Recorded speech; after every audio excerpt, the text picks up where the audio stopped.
Ladies and gentlemen, our distinguished guests, presenters, and participants, our warm welcome and sincere gratitude is intended to all of you who are here for the Nahdlatul Ulama's first biennial conference on moderate Islam in Indonesia. In this momentous event, the theme is Rethinking Indonesia's Islam Nusantara from Local Relevance to Global Significance. The conference is intended to be a place to exchange ideas about how creative dialogue, tolerance, and understanding in Islam Nusantara can be shared, especially within the European context. Ladies and gentlemen, without further ado, I would like to invite you to stand up as we are going to sing the national anthem of the Republic Indonesia, Indonesia Raya.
Now, I kindly invite the Solawat team of ex-Garuda Indonesia stewardess to sing the Nahdlatul Ulama's anthem.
bersama rakyat membangun nusa dan bangsa. Cinta di dada, wujudkan nyata, mewarisi cipta ulama. Nahdlatul Ulama memanggil kita berjuang terus mendampingi bangsa. Semangat menegakkan panji Islam, Ahlussunnah wal Jamaah, menjaga nilai-nilai luhur yang ada, Bhinneka Tunggal Ika, mencipta mengembangkan budaya bangsa Indonesia. Al-Muhafazatul ala qadri saleh, waladu bil jahidi rasa. Al-Muhafazatul ala qadri saleh, waladu bil jahidi rasa. Salam.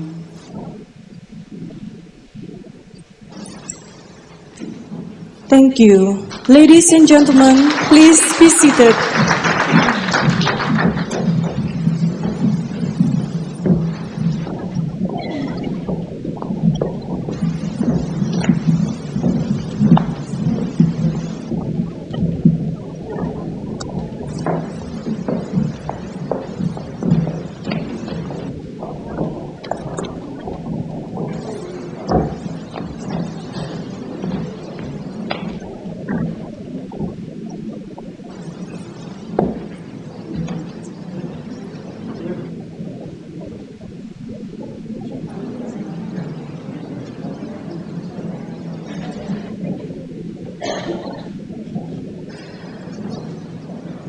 We will now continue with the first opening remarks. I cordially invite Professor Ruard Hanseport, the Dean of the Faculty of Theology, Vrij University. Time is yours.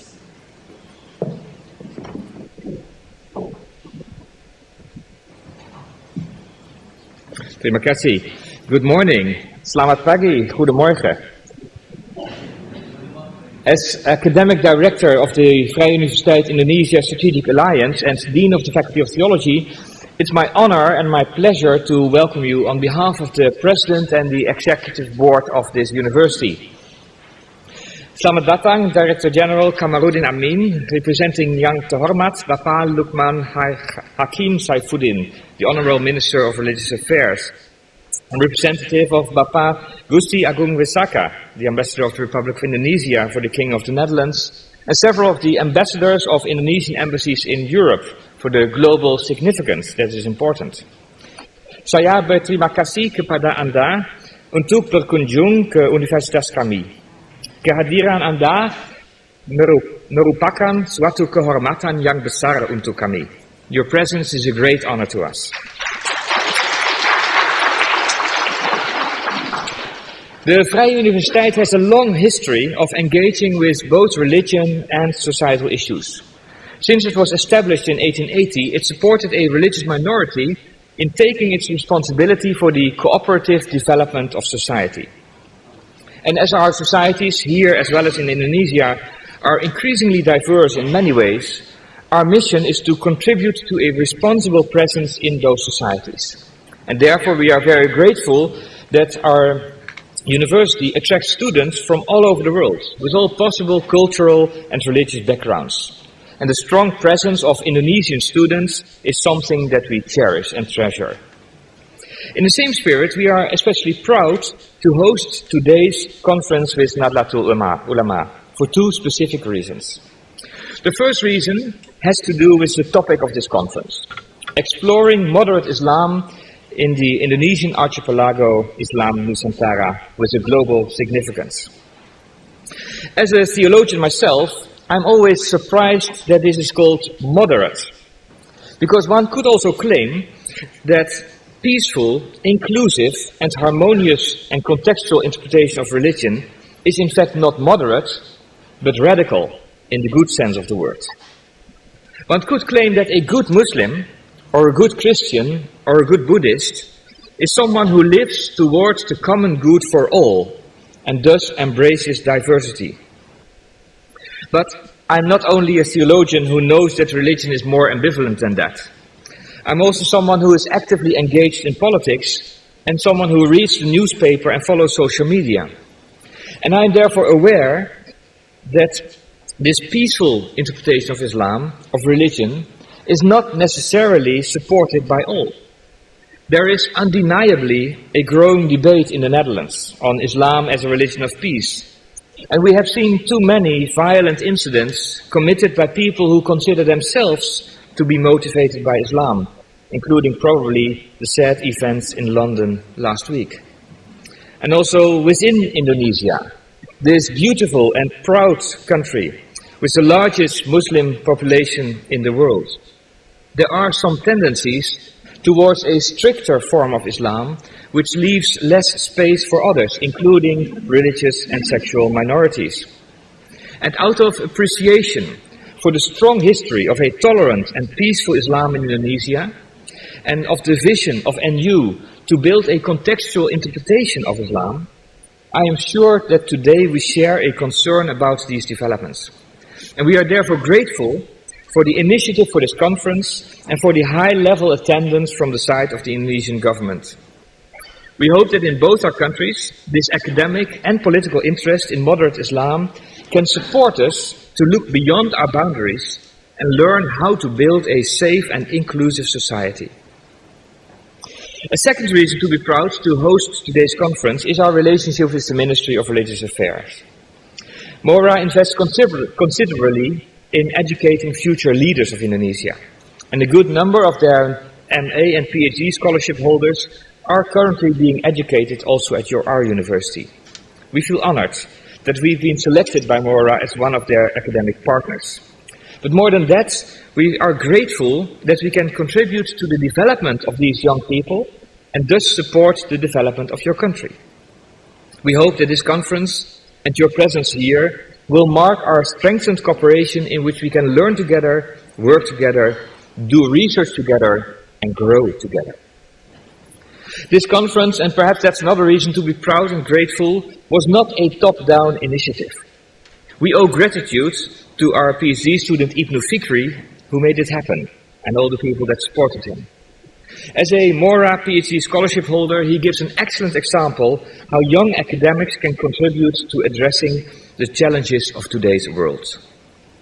So let me conclude these opening words by wishing us, all of us, a conference that will be full of new insights, of critical questions, of perhaps uncomfortable concerns, that's also part of the dialogue, of respectful dialogue, and the inspiration to use our academic, religious, and political responsibilities for the common good of peaceful and tolerant societies. Saya berharap Anda terinspirasi dan diliputi dengan kebijaksanaan, persahabatan, dan perdamaian. Terima kasih.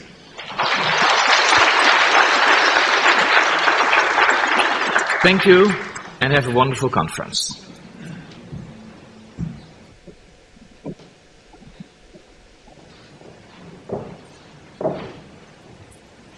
The next speech will be delivered by Fahrizal Afandi, the Chairman Tanfiziah of Special Branch of Nahdlatul Ulama for the Netherlands.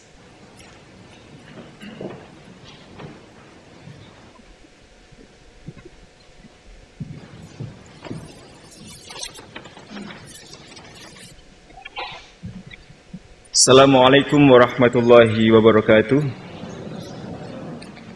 Bismillahirrahmanirrahim. His Excellency President of Rai University, Prof. Yap Winter, His Excellency Master I Gusti Agung Musa Kabuja, the Ambassador of the Republic of Indonesia to the Kingdom of the Netherlands, His Excellency Ambassadors of the Republic of Indonesia to the Kingdom of Saudi Arabia, to the Republic of Azerbaijan, to People's Democratic Republic of Algeria, and to the Lebanese Republic. His Excellency Professor Dr. Phil Kamaruddin Amin, the Director General of Islamic Education, the Ministry of Religious Affairs, the Republic of Indonesia. Honorable distinguished speakers and guests, ladies and gentlemen, dear participants and the international conference. On behalf of the Board of the Special Branch of the Nahdlatul Ulama for the Netherlands, PCINU Belanda, I am delighted to welcome all of you to our first Biennial International Conference on Rethinking Indonesia's Islam Nusantara from local relevance to global significance. To the best of my knowledge, it is the first ever conference on its topic that takes place outside Indonesia and involves speakers and participants from many different countries. Thus, I expect that the conference will become a productive forum for academic discussions and debates on issues related to the concept of Islam Nusantara. One of the milestones of the establishment of PCINU in Belanda is to introduce the idea of Islam Nusantara to a broader public in Europe. There has been widespread assumption that oversimplify the idea of Islam Nusantara as a form of exceptionalism that belongs to one particular group of Muslims living in one particularly theoretical boundary. We want to challenge such assumption. We understand that such an idea as Islam Nusantara is very complex and subject of contestation. Thus, our stance is to view Islam Nusantara as a conceptual category that is constructed instead of given. As we have stated elsewhere, it has to be seen as text that is open to challenge coming from a variety of models of Islam that are lived, practiced, and developed in archipelagic regions, not only in Indonesia, but also Malaysia, Singapore, South Thailand, Cambodia, and the South Philippines, in which all of these models view each other for politically dialectic opportunities and influences. Seen this way, Islam Nusantara is a discursive tradition that has its origin to particular practices of Islam in the past, and has its parallel to Islamic practices in other parts of the Muslim world. The conference consists of 36 papers that are divided into 8 panels. It also has a poster presentation session that displays 24 topics of research. We thank all of the authors for both their contributions and participations in the conference. Time and again, we hope that the conference will become a stimulating academic atmosphere for all of us involved, and that the result of our discussion will contribute in a positive way to our understanding about Islam and Muslim societies in general. The Ministry of Religious Affairs, Vrije University of Amsterdam, the Embassy of the Republic of Indonesia to the Kingdom of the Netherlands, and Persatuan Pemuda Muslim se-Eropa PPMI all have generously sponsored the conference. The Ambassador, His Excellency Master I Gusti Agung Musakabuja, has also offered a reception of Nusantara Night in the embassy. A number of other sponsors listed elsewhere are gratefully acknowledged for their help, without which the successful organization of this event will hardly become possible. Special thanks must go to Roy Shuriah of PCINU Belanda, Ihajino Hashim Alidrus, and the conference committee members chaired by Daidum Firid Ibnu Fikri and Nur Ahmad. Thanks are also due to Syahrul Siddiq, Muhammad Sohibuddin, Fahrizal Yusuf Afandi, Muhammad Latif Fauzi, Yusadia Brosma, and Ahmad Nuril Huda for their valuable works in organizing the conference programs. Thank you very much.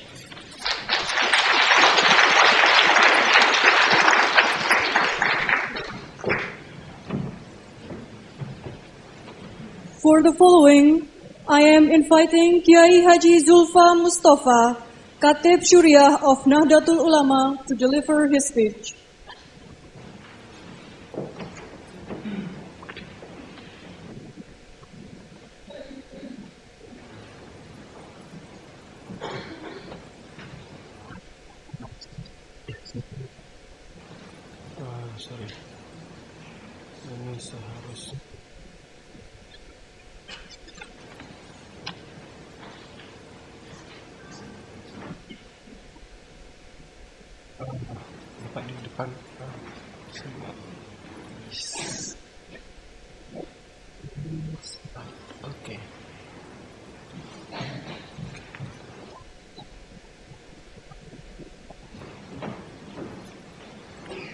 Assalamualaikum warahmatullahi wabarakatuh.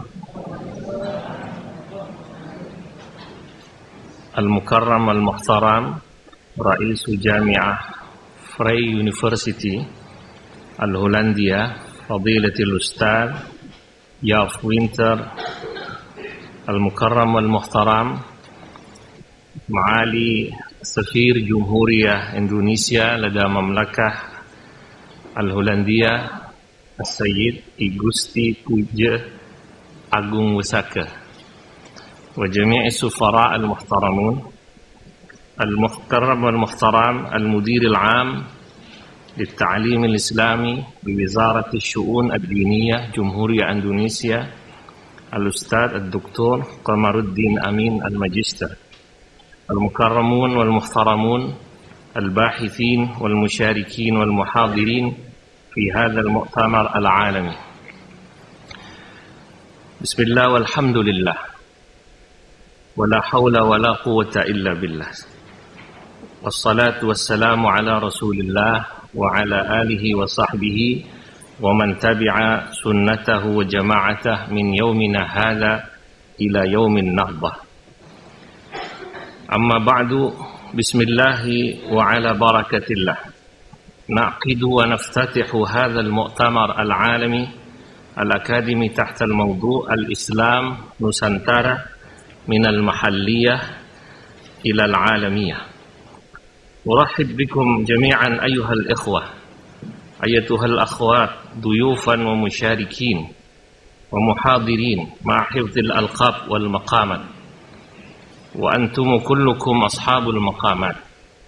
وأشكر كل من أسهم من قريب أو من بعيد في إعداد وإنقاذ هذا المؤتمر وإنجاز مختلف مواده. وأتوجه بالشكر إلى حسن وكفاءة إدارة جمعية نهضة العلماء فرع خاص بهولندا HINU بلندا ومن تعاون معهم في لجان ومجموعات عمل مختلفة الذين بذلوا مجهودات طيبة وجبارة. واسمحوا لي أن أخص بالشكر على كل الإخوة وعلى كل الأخوة وكل التعاون وكل سعة صدري، كما أشكر السادة الأساتذة والعلماء والباحثين الذين جاءوا من مختلف أنحاء العالم وتفاعلوا مع فكرة وموضوع المؤتمر وبادروا إلى اقتراح أوراق مهمة حتى تفيد هذا المؤتمر إلى تحسين أوضاع الأمة الإسلامية في مختلف أنحاء العالم وخاصة في قارات أوروبا وبلادنا إندونيسيا المحبوب. أيها السادة وأيتها السيدات، أن جمعية نهضة العلماء قد أسسها الشيخ العالم العلامة كياي حاجي هاشم أشعري في عام 1926 ميلادي مع عدد من العلماء التقليديين الإندونيسيين في ذلك الوقت. وعلى الرغم من أن معظم المؤسسين من التقليديين فمنذ إنشائها حتى اليوم هناك العديد من كوادر نهضة العلماء تتبنوا الطريقة الفكرية الحديثة والتقدمية بحيث استطاعوا أن يصبحوا من القيادات الوطنية في البلاد. وهذه المنظمة تعتمد على عقيدة أهل السنة والجماعة بفكرها الوسطية، وهي تجمع بين طرق العقل والنقل حتى تصبح الآن كأكبر منظمة إسلامية في إندونيسيا وحتى في العالم، التي تصل عددهم إلى أكثر من 70 مليون نسمة.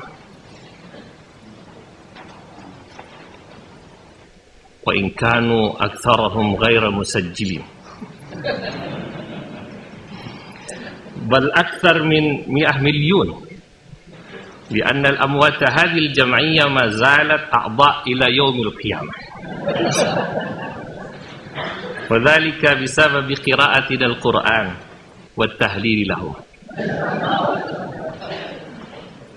والآن هيا بنا نقرأ الفاتحة لمؤسسي هذه الجمعية الشيخ هاشم عشعري والشيخ عبد الوهاب حسب الله والشيخ بشري شمسوري الذي بسببهم نجتمع في هذه الجلسة المكرمة، وجميع أعضائها التي سبقت لهم الحسنى. الفاتحة. أعوذ بالله من الشيطان الرجيم. بسم الله الرحمن الرحيم. الحمد لله رب العالمين الرحمن الرحيم مالك يوم الدين إياك نعبد وإياك نستعين اهدنا الصراط المستقيم صراط الذين أنعمت عليهم غير المغضوب عليهم ولا الضالين. وفي هذه المناسبة القيمة أود أن أؤكد لكم بأن قدرة جمعية نهضة العلماء على البقاء والاستمرار في الازدهار حتى في ذلك العصر، وهي قد اقترب من قرن، ليست إلا بأن لها القوات، سواء كان القوات الإيديولوجية والفكرية والثقافية والحركية.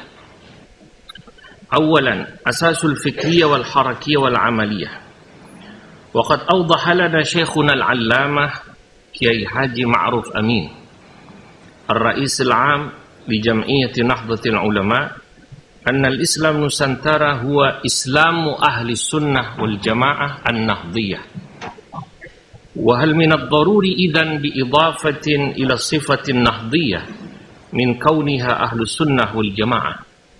نعم، والسبب هو لأن العديد من الجماعات الأخرى من ادعى أتباع أهل السنة والجماعة بالرغم من أن لديهم وسيلة الفكر والحركة والممارسات تختلف عما سلكتها جمعية نهضة العلماء. عندما نعالج قضية الإسلام نسنترا فهناك ثلاثة أعمدة أو مبادئ أساسية لها، وهي الفكرة والحركة والعملية. المبدأ الأول هو الفكرة، وقد اتخذ علماؤنا في جمعية نهضة العلماء التفكير المعتدل والتوسط والتوازن، وبهذا الصدد أن الإسلام نسنترا تبني الأفكار بمنهج الفكر غير نصية ولا ليبرارية، ونؤكد بأننا ننفي التفكير النصي، وهو التفكير بشكل صارم على النصوص الذي قد يؤدي إلى الجمود كما حدث عند الوهابيين والجماعات المتطرفة في فهم نصوص القرآن الكريم والأحاديث النبوية. ويقول الإمام القرافي وهو من أشهر أئمة الفقه وأصوله: الجمود على المنقولات أبدا ضلال في الدين وجهل بمقاصد العلماء والسلف الماضي، أي أن القراءة الصارمة على النصوص من دون تفسيرها هي بدعة في الدين وجهل من أغراض دينه. وأما الليبرارية هي طريقة التفكير الحرة بغض النظر عن المناهج المتفق عليها بين العلماء، وفي مقدمتهم علماء أهل السنة والجماعة. المبدأ الثاني هو الحركة، أن الضوابط التي تسير عليها الإسلام نسنترا هي بمثابة الحركة نحو التحسن، وإن المهمة الأساسية من الإسلام نسنترا هي القيام بالإصلاحات، إما إصلاح الجمعية وإما إصلاح الجماعة. والإصلاح لابد من أن تستند على التقاليد والتعاليم الإسلامية النبيلة لتحقيق الابتكار والتقدم. إذن إصلاح الإسلام نسنترا هو الإصلاح نحو مرحلة أفضل وبشكل مستمر، وهكذا. فإن موقف الإسلام نسنترا لا يستغرقه سوى الأشياء الجيدة، كما في قاعدتنا المحافظة على القديم الصالح والأخذ بالجديد الأصلح.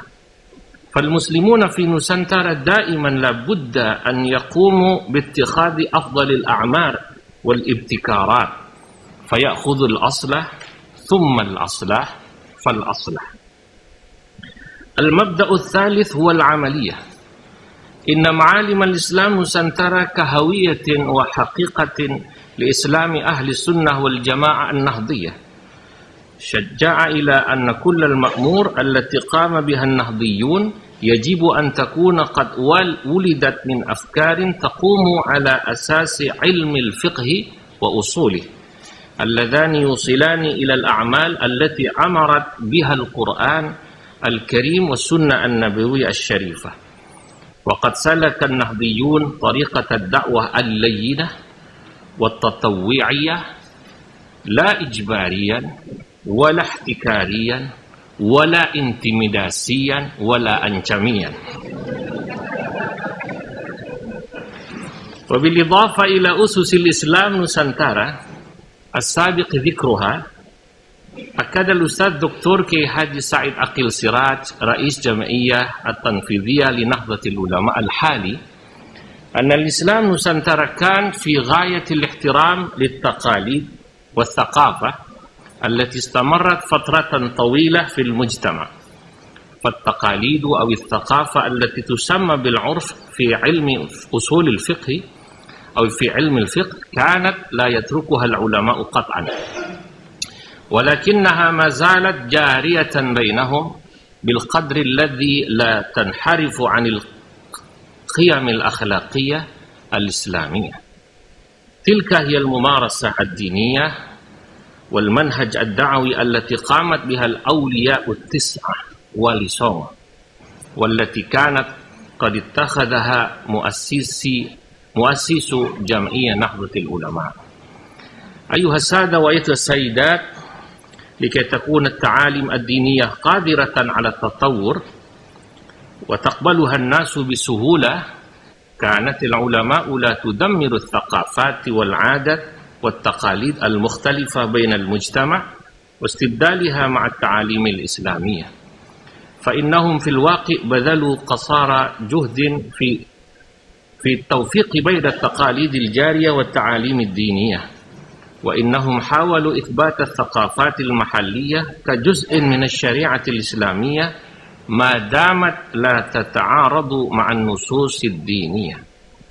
وبعبارة أخرى، فإن عملية التوفيقية بين الثقافة والدين ممكنة ضمن تعاليم الإسلام.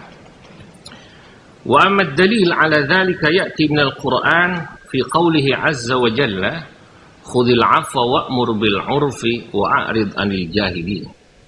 وكذلك من القاعدة الفقهية العادة محكمة، والحديث النبوي: وما رآه المسلمون حسنا فهو عند الله حسن. وانطلاقا من تلك الحجج المذكورة، فنحن جمعية نهضة العلماء لا نترك العادة ما لم تخالف الشريعة.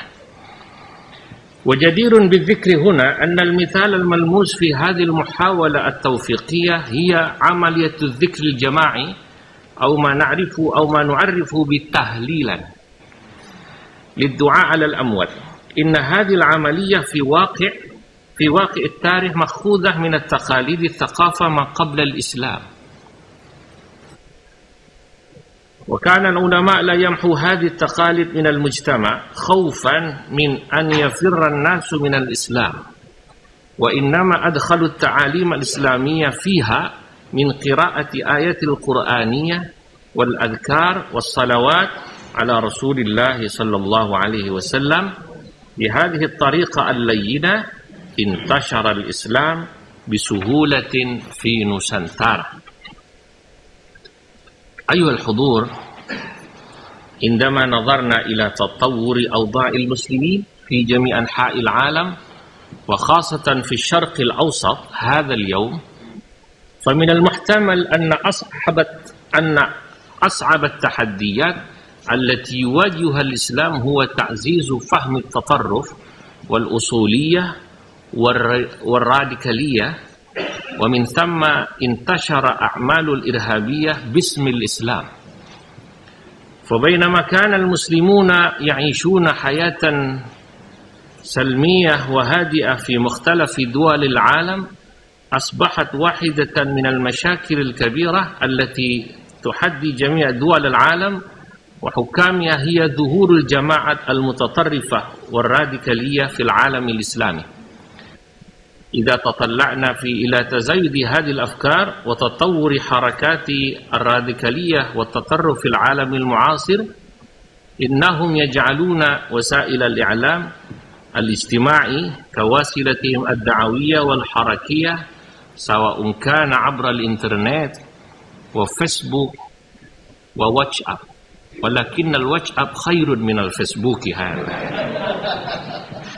وغيرها من وسائل الإعلام الاجتماعي. كما شاهدنا اليوم أن أعمال العنف التي ترتكبها المتطرفون الإرهابيون حدثت في العواصم العالمية، سواء كانت في جاكرتا وباريس واسطنبول وفي لندن الذي حدث قبل أسبوع. هذه هي بعض التحديات التي تواجهها الأمة الإسلامية اليوم، وفي مقدمتها الدعاة والعلماء والمثقفين من جمعية نهضة العلماء المنتشرة في مختلف أنحاء العالم، سواء كان في إندونيسيا وآسيا وأوروبا وأمريكا وأستراليا وأفريقيا. نحن اليوم نجتمع ونناقش ونعالج مشاكل الأمة هذه، فتأتي دورنا الحيوي خاصة في كيفية تقديم الإرشادات والمعلومات إلى الناس، لأن العلماء ورثة الأنبياء.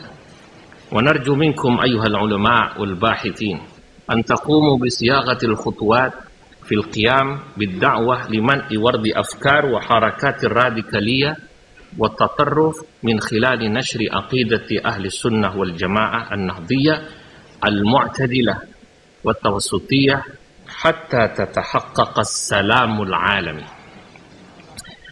أما دور جمعية نهضة العلماء في نشر إيديولوجية أهل السنة والجماعة النهضية تتمثل في إنشاء إدارة نهضة العلماء فرع خاص PCI في دول أوروبا من ضمنها هولندا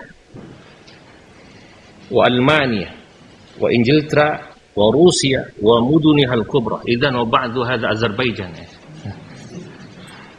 ومن خلال هذا المؤتمر نرجو ونشجع النهضيين المنتشرة في دول أوروبا لا يقتصر في تأسيس هذه الجمعية فحسب، وإنما عليهم أن يتحركوا في تعريف عقيدة وأفكار أهل السنة والجماعة النهضية المعتدلة إلى الأوروبيين مسلمين وغير مسلمين بواسطة حلقات التعليمية وبحث المسائل اللذان أقامهما النهضيون في هولندا من أروع الطرق لتعريف ونشر هذه العقيدة التوسطية.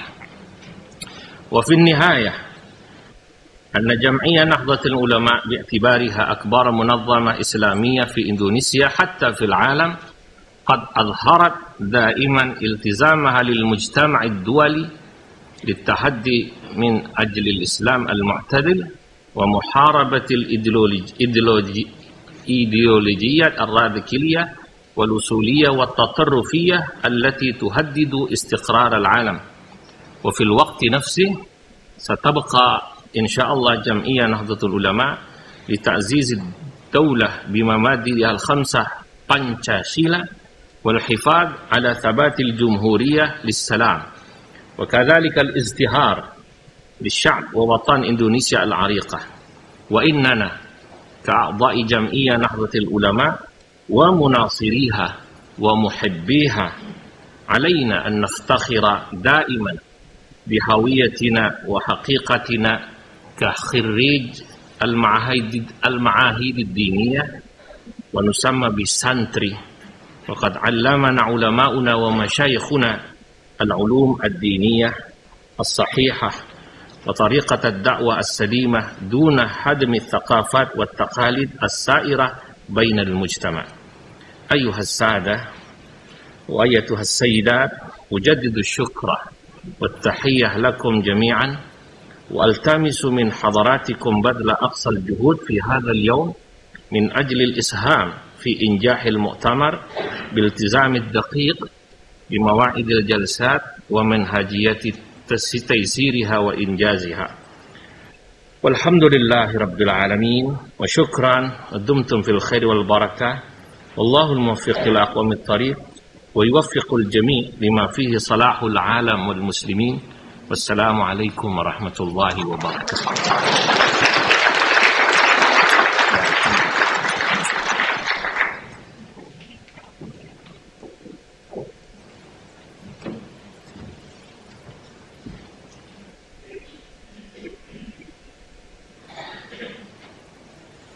Ladies and gentlemen, now I cordially invite His Excellency I Gusti Agung Wesaka Puja, the Ambassador of Republic of Indonesia to the Kingdom of Netherlands.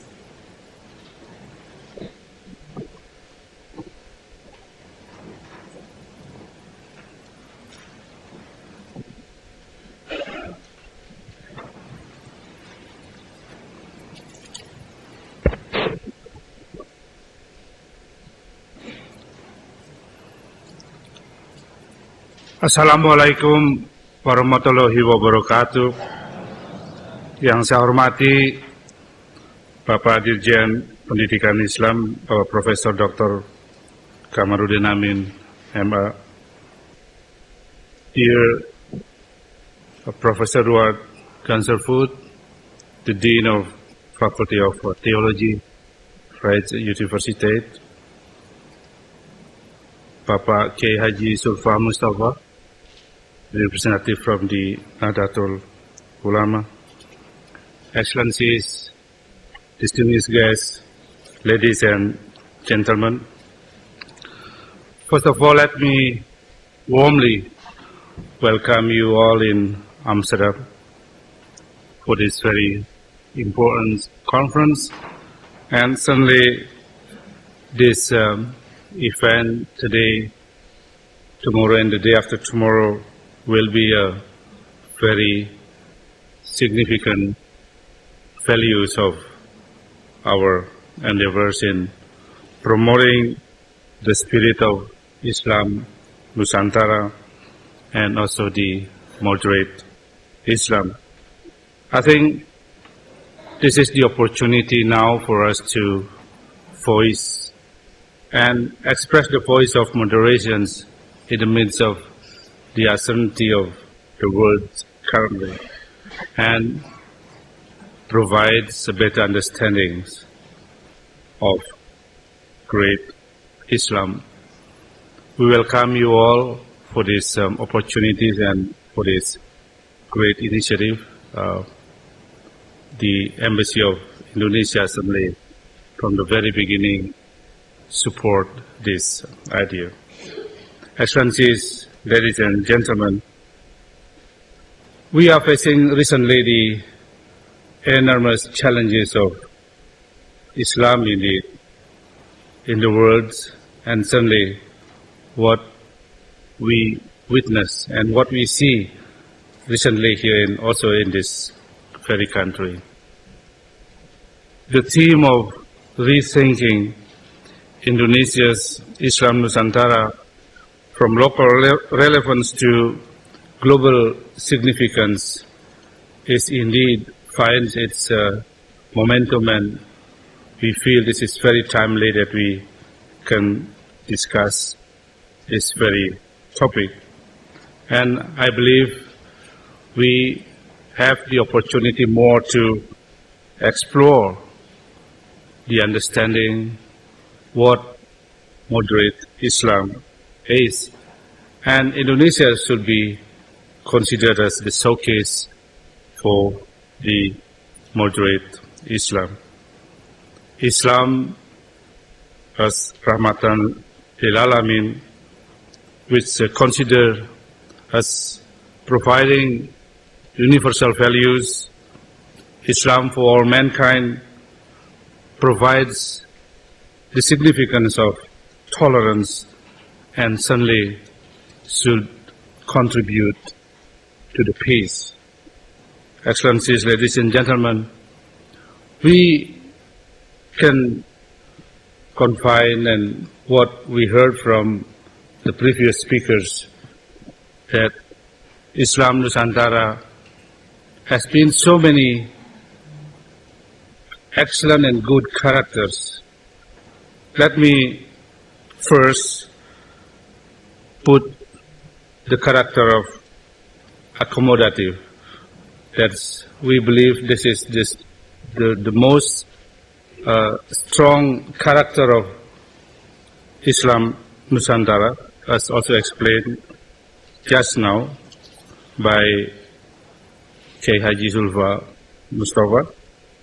And the accommodative character of Islam Nusantara has been actually given such a good example by Wali Songo when they introduced in their own term and in their own culture at that time what is considered as momong, the caring, this including of course the persuasion.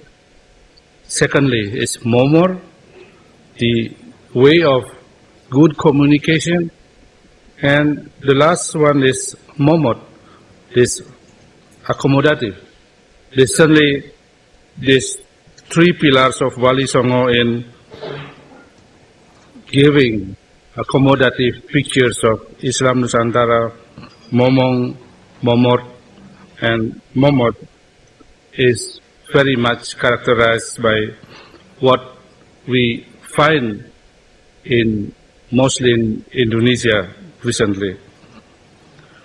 The second character of Islam Nusantara is on the appreciative, respect the differences. This is also very, very valuable element in which create and contribute to the harmony of the society and creating peace for our world.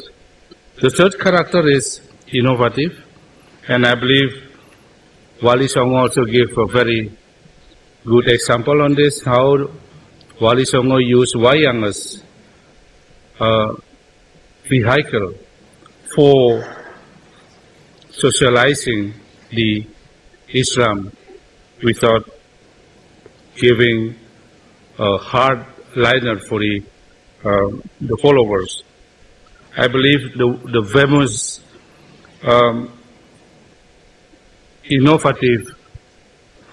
innovation by Wali Songo is what is called Jamus Kalimosodo. This is one of the very good example for the two sentences of Shahadat.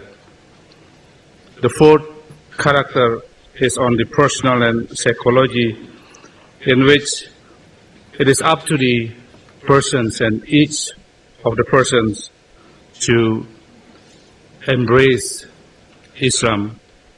It depends on their own cultural and beliefs. The cultural approach in this respect is very, very important. Excellencies, ladies and gentlemen, when we look at the current and global perspective of Islam Nusantara and how it is connected to the recent situation, in particular vis-à-vis the view of Samuel Huntington on the clash of civilization and the remaking of world order. We believe that Islam Nusantara is kind of providing a correct and true view of what is considered as false impressions of Islam by Huntington. And I believe Islam Nusantara is the contradiction of the view of Samuel Huntington. In this regard, Islam Nusantara could very much adopt well to various local cultures and modernity at some degree. And Islam Nusantara also provides different phase and dynamic of Islam. And certainly, distinguished yes, ladies and gentlemen, Islam Nusantara display that characterized with attributes such as moderation, non-violence, inclusive, and tolerant. So you couldn't probably find such a great and noble values in others. But if we can identify more on the Islam Nusantara, at least there are many characters and identity of Islam Nusantara that from whatever has been discussed and explained just now before me, at least a couple of identity such as Islam promotes sustainability and continuity with the local cultures. Secondly, Islam is portrayed as capable in displaying diversity, certainly with some limitation. The third, Islam can make changes and transformation. The fourth, Islam transforms as national strength and advancement. Islam actually in Indonesia has contributed to the Indonesian independence and also to strengthen the values and the morals and the ethics of Indonesia. The fifth, certainly Islam is advancing education, arts, as well as cultures. This provides the face of Islam as moderates, trying to find middle way, trying to find middle ground, and trying to find solution. And last but not least, the spirit of tolerance also has been nurtured in Islam, away from fanatism and violence. Excellencies, distinguished guests, ladies and gentlemen, may Allah Almighty bless us with His divine spirits and bless us with this conference. We wish you all have a fruitful and very productive conference. Wassalamualaikum warahmatullahi wabarakatuh.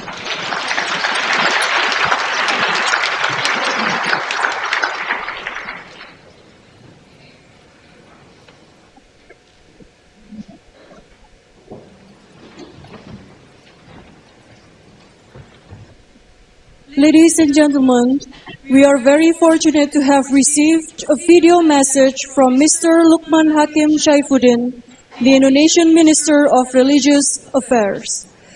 Due to his busy schedule, he is unable to come. His messages will be shown shortly.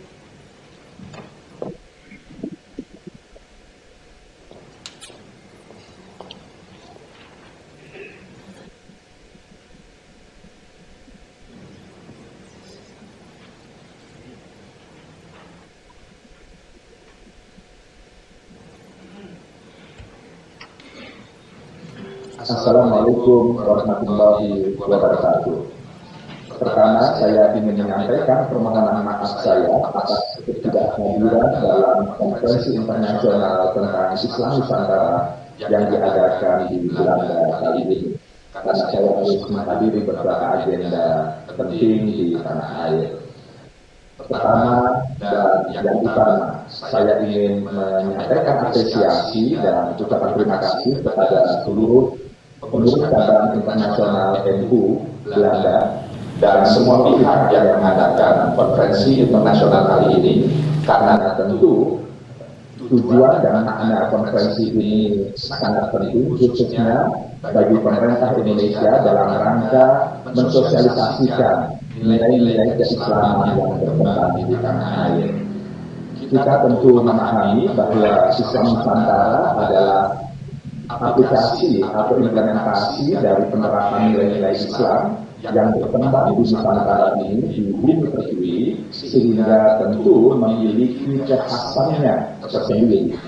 Kita tahu nilai-nilai Islam ada yang bersifat tetap, tidak berubah, tapi juga ada yang sangat kontekstual sesuai dengan situasi dan kondisi dan lingkungan strategis yang ada, di mana nilai-nilai Islam boleh jadi berbeda-beda antara satu tempat dengan tempat yang lain. Bagi saya, Islam Nusantara adalah penerapan nilai-nilai Islam yang berkembang di Nusantara dan kekhasannya yang bisa menjadi cermatan kita bersama adalah bagaimana Islam bisa hidup di tengah-tengah kemajemukan, di tengah-tengah keragaman. Itulah mengapa para pendahulu kita begitu arifnya tetap menjaga tradisi yang berkembang di Nusantara ini dan lalu kemudian mengisi tradisi itu dengan substansi dan esensi nilai-nilai Islam.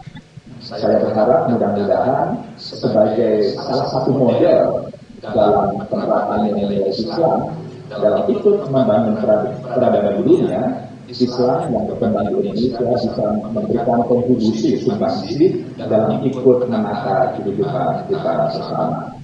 Pesan saya, marilah kita semua dalam mempromosikan Islam Nusantara menyampaikannya dengan penuh kerendah hatian, tidak merasa paling benar sendiri dan tidak jumawa, serta penuh simpati, sehingga kita bisa merangkul semua pihak mengayomi berbagai kalangan yang ada.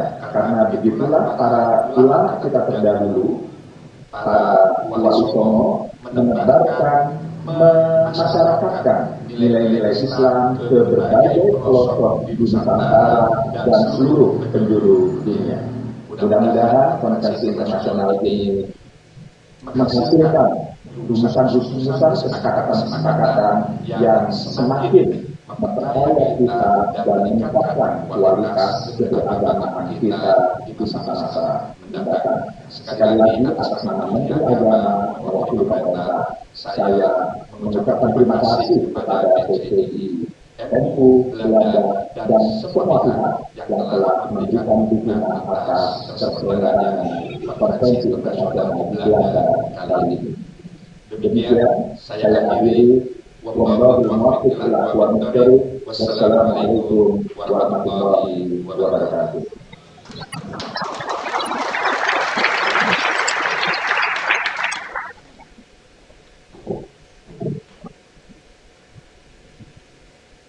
As the opening speeches have marked the official opening of our conference, we have now reached our main event.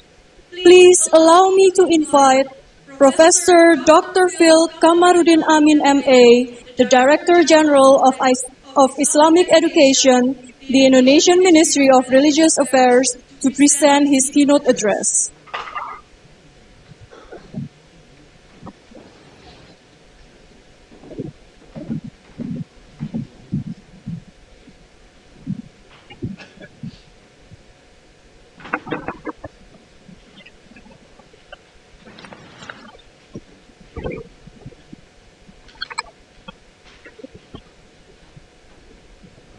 Bismillahirrahmanirrahim.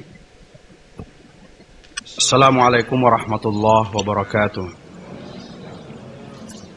First of all, I would like to convey the apology of the minister for having to send me to represent him and to read his keynote speech on behalf of him.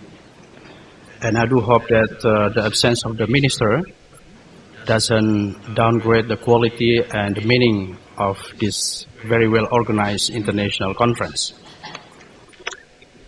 Ladies and gentlemen, His Excellency, the Ambassador of Indonesia to the Netherlands, His Excellency, the Ambassador of Indonesia to the Kingdom of Saudi Arabia, the Ambassador of Indonesia to Aljazair, Azerbaijan, I do apologize for that, Azerbaijan, my best friend, Dr. Husnan Bevanani, and ladies and gentlemen, delegates, participants, and especially my dear chairman, special branch of Nahdlatul Ulama in the Netherlands that initiate this very well organized international seminar. Praise be to Allah, the Lord and the universe, the Lord of the universe, who give us mercies and blessings that enable us to attend a very important conference today, organized by the special branch of the Nahdlatul Ulama PCI NU, the Netherlands. Salawat dan salam always to the Prophet Muhammad sallallahu alaihi wasallam, and also to his whole family and companions. We expect that the good deed that has been shown by our Prophet Muhammad can be continued by promoting Islam rahmatan lil alamin, Islam as the blessing for the universe. Excellencies, ladies and gentlemen, your presenter and all participants, it is a great honor to attend this event, more importantly to be invited as a keynote speaker about Nusantara Islam or Islam Nusantara, which is held in Amsterdam. I'm pleased to hear that so many Indonesian experts on Nusantara Islam have been able to join us today, as well as academic, scholars, and professors from the Dutch universities. From the main topic of the international seminar, it can be seen that the concept of Nusantara Islam has been a main discussion throughout the seminar. In fact, since the theme of Islam Nusantara was set as a Muktamar NU at Jombang, East Java, Islam Nusantara continues to be a public conversation. Controversy and misunderstandings occur. There are pros and cons in response to the concept of Islam Nusantara. Within NU communities itself, there are some groups of NU members that tends to be more comfortable with Islam Rahmatan lil Alamin rather than Islam Nusantara or Nusantara Islam. According to them, Islam Nusantara has the potential to undermine the basic teachings of Islam. In this context, Islam Nusantara is regarded as anti-Arab ideas, while it is clear enough that Islamic teaching cannot be separated from Arabic environment. As a result, Islam Nusantara has been categorized as an idea that is diametrically different from Islam Rahmatan lil Alamin. Consequently, Islam Nusantara has been viewed as deviated from the concept of Islam Ahlus Sunnah wal Jama'ah of Nahdlatul Ulama. From the above debates, there is also an opinion said that Islam doesn't need to be constructed with the term dinusantarakan or nusantaranized. Indigenization, if I may choose the word. They argue that Nusantara indeed need to be Islamized. According to those who disagree with Islam, Nusantara said that Islam is a revelation that is sacred and universal, whereas the culture of Nusantara is a product of human being, which is proven and particular. They make clear argument that it is impossible for the things that is sacred and universal to be subordinated with something proven and particular. What has been said by those who disagree with the concept of Islam Nusantara is not wrong from the perspective of Islam. However, the question will be, how has Nusantara been Islamized so far? There is no doubt for Islamic scholars or Indonesian ulama of Nusantara to do such menusantarakan of certain things in Islam. I mention certain things because not everything in Islam can be nusantaranized, can subject to Islam Nusantara. Indonesianized, I think is easier. It is understood that Islam has two kinds of teaching. Firstly, the Islamic teaching that is unchangeable, thawabit. Aqidah, for example, or confession, is one of the thawabit categories. For instance, Muslim communities, wherever their location, they have to believe that the oneness of Allah, of God.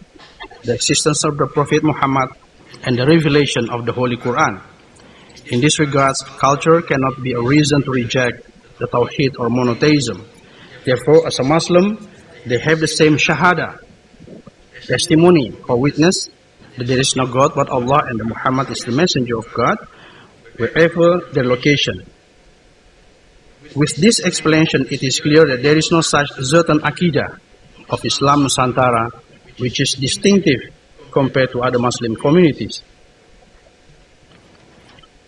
Ladies and gentlemen, secondly, the kinds of Islamic teaching that provides room for discussion.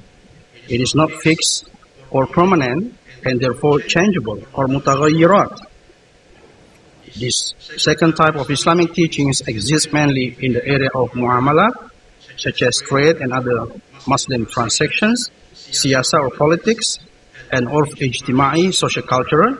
In this field, Islam is actually concerned and talks more about principles of ethical moral to bring about justice, welfare, reduce further disaster or madarat, rejecting fraud, and other things through the mechanism so-called shura bainahum, or consultation, or mushawara. Islam is inherently compatible to democracy. From the approaches of the second Islamic teaching, we can find out unique expression of Islam, which can be different from certain location to other region. This is why, referring to the all debated among Islamic scholars, we recognize as fiqh Hijaz, in addition to fiqh Iraq, Egypt, Middle East, and also Indonesian jurisprudence, or fiqh mazhab Indonesia. Ladies and gentlemen, dear presenter and all participants, there is unique things in terms of Islamic expression growing in Indonesia, which we are discussing today, that is Islam Nusantara. It can be categorized as unique because it only exists in Indonesia with several reasons. Firstly, the presence of Pancasila as the state ideology in a country where Muslim majority population. The majority of Indonesian Muslim, as it can be seen from the opinion of Nahdlatul Ulama and Muhammadiyah, the two largest Muslim moderate organizations, accept Pancasila as state ideology. According to them, there is nothing or there is no convincing reason to reject Pancasila as the state ideology. Both NU and Muhammadiyah accepting Pancasila is not without reason or judgment. For them, Pancasila, a state ideology, has proven to provide a solution when Indonesia repeatedly hit by potential disintegration. Pancasila could be a meeting point between secular and Islamist stronghold. What does it mean, Pancasila, as a solution? It is a solution because we make Pancasila as a state ideology and use Pancasila as a way out when issues on nationality and state occurs in such a pluralistic society. Some NU figures acknowledge that the creativity of the founding fathers in the formulation of Indonesia as the country that is based on the one God Almighty, Ketuhanan yang Maha Esa. However, the interpretation and understanding of divinity was handed over to the respective religions. Previous Indonesian President Sukarno, in his description of the principle of the one God on the 1st June 1945, clearly says that not only Indonesian people believe in God, but each person of Indonesia should believe in God, his own God. Christians worship God according to their instruction of Jesus Christ, and Islam according to the instructions of the Prophet Muhammad. For Buddhists, they implement their worship based on their scriptures available for them. Let us all believe in God. It is expected that Indonesia state is a country that guarantees each person to enable to worship their God freely.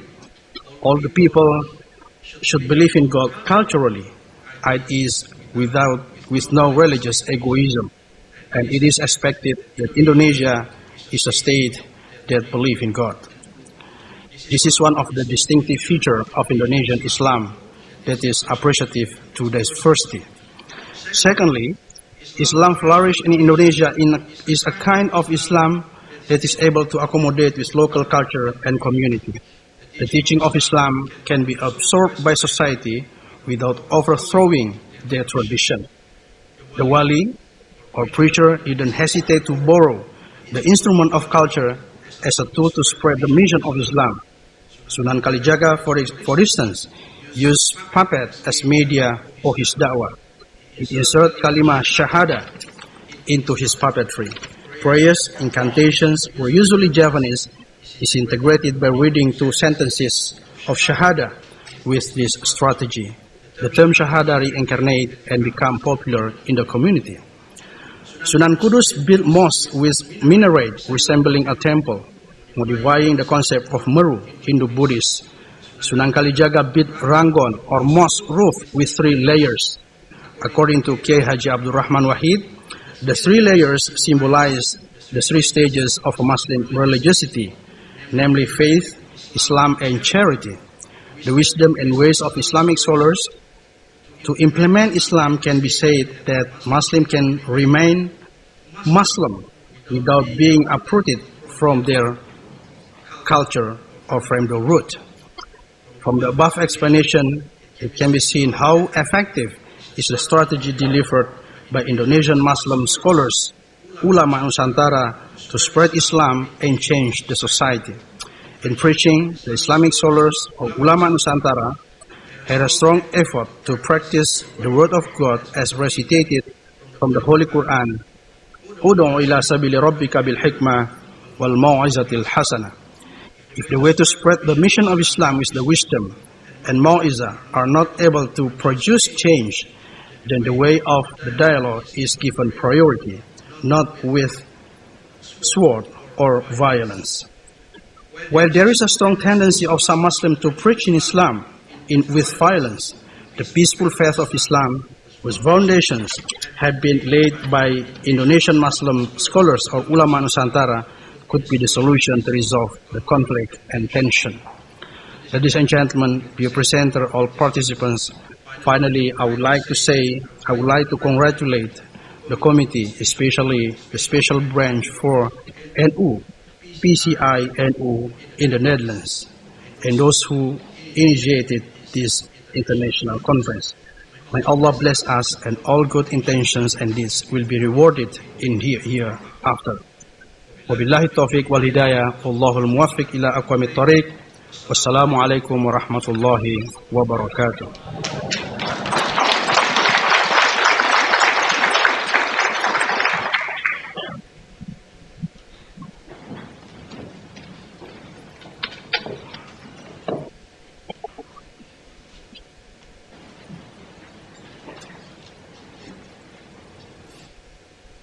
Ladies and gentlemen, before I welcome you to have a coffee break at the foyer, I kindly invite Professor Edward Hanseford of Vrije University to come forward to receive a token of appreciation from the Board of Nahdlatul Ulama, represented by Kiai Haji Zulfa Mustafa.